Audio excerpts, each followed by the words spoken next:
പത്തിയൂർ ഗ്രാമപഞ്ചായത്ത് കീരിക്കാട് ജനകീയ കുടുംബാരോഗ്യ കേന്ദ്രം പ്രവർത്തനം ആരംഭിച്ചു. യു പ്രതിഭ MLA ഉദ്ഘാടനം നിർവഹിച്ചു. പത്തിയൂർ ഗ്രാമപഞ്ചായത്ത് കീരിക്കാട് ജനകീയ കുടുംബാരോഗ്യ കേന്ദ്രം പ്രവർത്തനം ആരംഭിച്ചു. അഡ്വക്കേറ്റ് യു പ്രതിഭ MLA ഉദ്ഘാടനം നിർവഹിച്ചു. ശിശുമരണ നിരക്കൊക്കെ ഇന്ത്യയിൽ എടുത്ത് നോക്കിക്കഴിഞ്ഞാൽ വളരെ കുറവാണ്, 0% കേരളത്തിലുള്ളൂ. അതും അട്ടപ്പാടി പോലെയുള്ള ചില പ്രദേശങ്ങളിൽ ഉണ്ടാവുന്ന പോഷകാഹാരക്കുറവ് വളരെ അപൂർവമായിട്ട് അവിടെ വളരെ അപൂർവമായിട്ട് സംഭവിക്കുന്നു. അതുപോലെ സംഭവിക്കാതിരിക്കാനായിട്ട് ഗവൺമെൻറ് നോക്കുകയാണ്.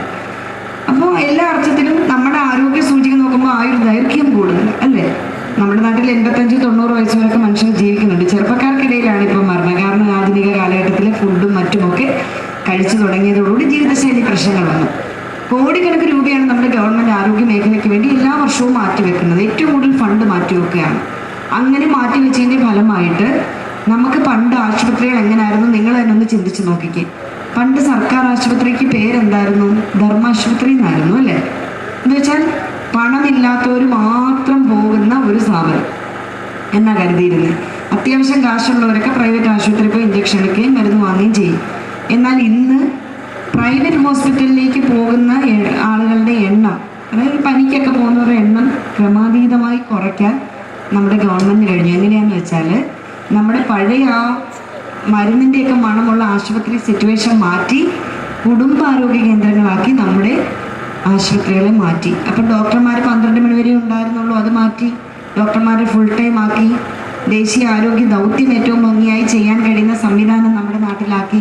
ഇപ്പം തന്നെ നിങ്ങൾക്കറിയാമല്ലോ, ഈ കായംകുളം മണ്ഡലത്തിൽ 6 പഞ്ചായത്തുണ്ട്. എനിക്ക് 6 പഞ്ചായത്തിലും പഴയ ആ PHC ഇന്ന് കുടുംബാരോഗ്യ കേന്ദ്രമാക്കി മാറ്റി. PHC എന്താണെന്നറിയാലോ? പ്രൈമറി ഹെൽത്ത് സെൻ്ററാണ്. പ്രാഥമിക ആരോഗ്യ കേന്ദ്രം എന്നായിരുന്നു. പക്ഷേ ഇപ്പോൾ അതെല്ലാം കുടുംബാരോഗ്യ കേന്ദ്രമാക്കി മാറ്റി.